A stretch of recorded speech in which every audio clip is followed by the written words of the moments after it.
IFRS 15 uses a 5-step model to determine the amount and timing of revenue recognition. To understand this approach and its impact, let's contrast revenue recognition under IAS 18 and the 5-step approach under IFRS 15 using a simple example. Matthew took out a mobile contract with Yellow.com. The details of the contract specify that Matthew would pay a fixed fee of $100 a month for 12 months. He would receive a U-phone for free as a sign-up gift, and he would receive monthly talk time. Yellow.com sells U-phones for $200 each, and monthly prepaid talk time plans without the U-phone sells for $85 per month. The current requirements of IAS 18 requires Yellow.com to apply the revenue recognition to separately identifiable components of a single transaction, which is the U-phone and the talk time in this example.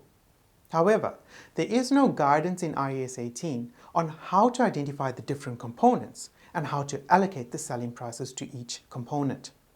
This resulted in inconsistent practice being applied across different industries and sectors. The most common practice under IAS 18 would be for Yellow.com to recognize no revenue from the U-phone because it is given away as a free gift. The cost of the U-phone would be recognized to profit and loss, and effectively, Yellow.com would treat it as a cost of acquiring a new customer. Revenue from talk time is recognized on a monthly basis. The journal entry is to debit receivables or cash and credit revenue with $100 each month. Now considering the 5-step approach, step 1 requires that the contract be identified. There is a contract between the customer and Yellow.com in terms of step 1, and so IFRS 15 would be applicable. Step 2 requires the different performance obligations to be identified. In this example, the U-phone and the talk time would be identified as 2 separate performance obligations within the same contract. The third step is to determine the transaction price. The monthly fee is $100, and this is then multiplied by 12 months, so the total contract price is $1,200. Step 4 requires the transaction price to be allocated to the different performance obligations.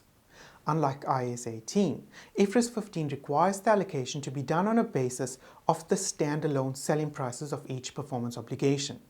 Without going into the detailed calculations at this stage, the transaction price allocated to the U-phone would be $197 and $1,003 for the talk time.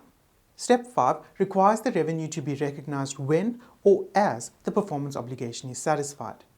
So when Matthew walks out the store with his new U-phone, Yellow.com would recognize revenue of $197 for the U-phone. The revenue for the talk time would be recognized at an amount of $84 every month. That is $1,003 divided by 12 months. Based on this simple example, it is clear how the amount and timing of revenue recognized for the same transaction varies considerably. To recap, there is a 5-step approach for recognizing revenue under IFRS 15.